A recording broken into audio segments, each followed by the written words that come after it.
আমি নিয়েছি দুটো গ্লাস, দুটো গ্লাসে রয়েছে জল, রয়েছে আমার হাতে দুটো ডিম।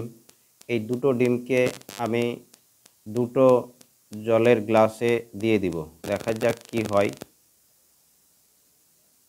এই দেখুন, এখানে যে গ্লাসটা, ডিমটা পুরোপুরি ডুবে গেছে। আর এই গ্লাসে যে ডিমটা, এটাতে কিন্তু ডিমটা ভাসছে। এখানে জল যতই বেশি হবে ততই ডিমটা তত উপরে ভাসবে। কেন এমন হলো? ডিমে কি কিছু আছে? তাহলে আমরা ডিমটাকে চেঞ্জ করে দেখব। এই ডিমটা নিয়ে নিলাম, আর এই ডিমটা এটাতে দিব। এই দেখুন, এই চেঞ্জ করে দিলাম, এটা এটাতে দিলাম, এটা এটাতে দিলাম। ডিম দিলে জলের উপরে ডিমটা ভাসবে। তাহলে কেন এমন হলো? দুটোই তো জল, কিন্তু এখানে যে ডিমটা দিয়েছি এই জল ফ্রেশ জল, আর এখানে যে ডিমটা দিয়েছি এটাতে রয়েছে লবণ। এখানে লবণ গুলেছি, লবণ গুলে দেওয়ার ফলে এখানকার যে জল তার ঘনত্ব বেড়ে গিয়েছে, ওই জন্য এই ডিমটা ভাসছে। তোমরাও করে দেখতে পারো। এটুকু আবার বলি যে আমরা জানি যে মরু সাগর বা মৃত সাগর, ওখানে লবণের পরিমাণ বেশি থাকায় মানুষ নামলে মানুষও ভেসে থাকে। এবার এটা চলে যাক, দ্বিতীয় ম্যাজিক দেখাবো। এই যে বেলুন, এই বেলুনে আমরা পিন ফুটালে বা কিছু দিয়ে ফুটো করলে বেলুনটা ফুটে যাবে। দেখা যাক এই বেলুন আমরা এই সেফটি পিনটা ঢুকিয়ে দেবো, ফুটো কিনা। দেখুন, সেফটি পিনটাকে পুরো ঢুকিয়ে দিয়েছি। এখানে সেফটি পিনটা পুরো ঢুকিয়ে দিয়েছি। এই দেখুন, ভিতর দিয়ে দেখা যাচ্ছে, পুরো ঢুকিয়ে দেওয়া হয়েছে। এই দেখুন, তবুও এটার কিচ্ছু হচ্ছে না। দেখুন, কিচ্ছুই হয় না, ফুটলো না। এই পিনটাকে এবার বের করে নিই, বাতাসও পড়ছে না, কিছুই হচ্ছে না। তাহলে এটা কেন হচ্ছে? কারণ এখানে যে বেলুনের যে এই গোড়াটা রয়েছে, এখানে কিন্তু বেলুনের ঘনত্ব বেশি রয়েছে এই গোড়াটাতে। এই গোড়াতে দিয়ে এই সেফটি পিন বা সরু আলপিন দিলে সেফটি পিনের যে আয়তনটা বা সরু রয়েছে, সেই জন্য বের করে নেওয়ার পরও সেই জায়গাটা বেলুন ভরাট করে দেয়, তার ঘনত্ব বাড়িয়ে সেই ফুটোটা ভরাট করে দেয়। সেই জন্য বেলুনটা ফাটলো না। কিন্তু এই জায়গাগুলোতে বেলুনের ঘনত্ব নাই, এখানে দিলে বেলুন ফেটে যাবে। দিয়ে দেখাই,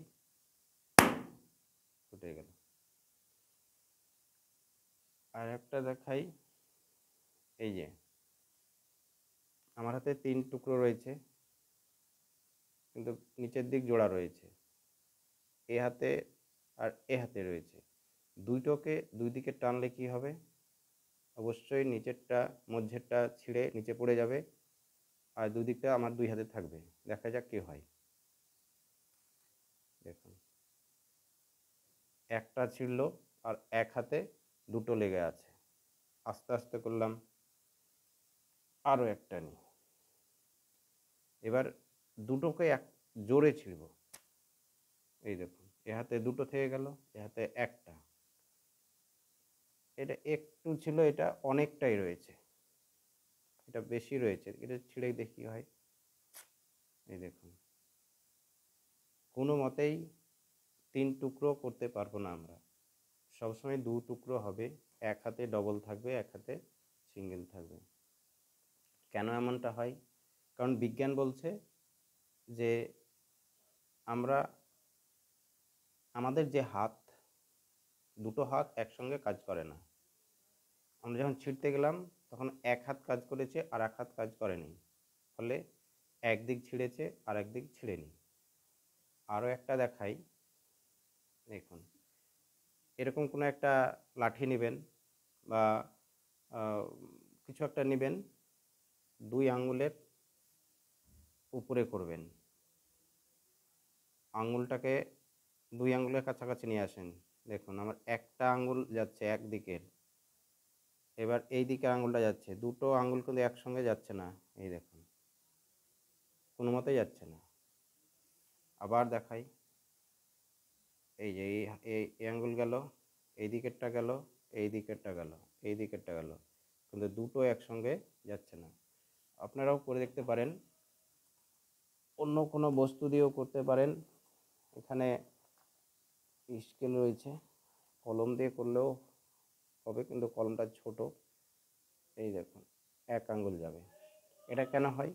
ওই যে আগে যেটা দেখালাম যে আমাদের দুটো হাত একসঙ্গে কাজ করে না, যে কোনো একটা হাত কাজ করে, সেই জন্য এমনটা হয়।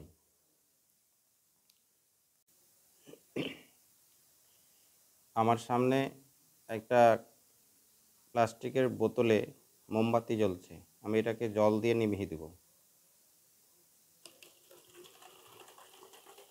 মোমবাতির গায়ে জল পড়ছে কিন্তু মোমবাতি নিভছে না, দেখুন কি ম্যাজিক। পুরোটাই ঢেকে দেবো মোমবাতিকে, না এখনও নিভল না। ম্যাজিক, দারুণ ম্যাজিক। মোমবাতি জ্বলছে জলের ভিতরে, কি করে সম্ভব? এটা কোনো ম্যাজিক নয়, একটা চালাকি। এই যে বোতলটা দেখছেন, বোতলটাকে ঘুরিয়ে দিই, বোতলের সাইডে মোমবাতিটা জ্বলছে, এই মোমবাতি সাইডে রয়েছে। যখন পিছন দিকে থাকছে তখন মনে হচ্ছে যে মোমবাতিটা জারের ভিতরে রয়েছে।